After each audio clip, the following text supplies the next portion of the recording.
আপনাদের সামনে আবারও ব্রেকিং নিউজ নিয়ে আসছি আমি কুতকুতি ভাবি।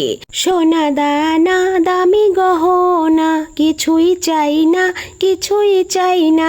জি, এমনটা বলেই মূলত মেয়েরা ছেলেদেরকে বোকা বানিয়ে তাদেরকে বিয়ে করে নেয়। অতঃপর বিয়ে করার পর এটা লাগবে ওটা লাগবে বলে ছেলেদের মাথা খেয়ে নেয় তারা। এক গোপন সম্মতে উঠে এসেছে যে মেয়েরা বিয়ের আগে বলে সোনা দানা দামি গহনা কিছুই চাই না, বিয়ের পর তারাই হীরার আংটি ডায়মন্ডের নেকলেস চেয়ে বসে।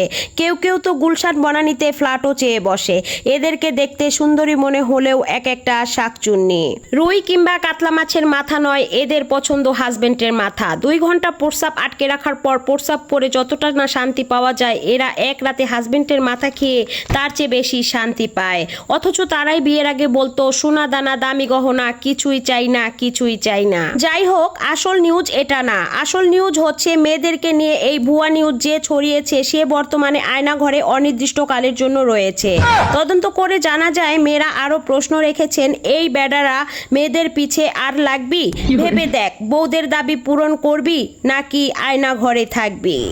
এখন নিচ্ছি বিরতি, বেডারা ভেবে চিন্তে কমেন্ট করবি। পরের সংবাদ নিয়ে আসবো আবারও। আমি বিদায় নিচ্ছি আপাতত কুতকুতি ভাবি।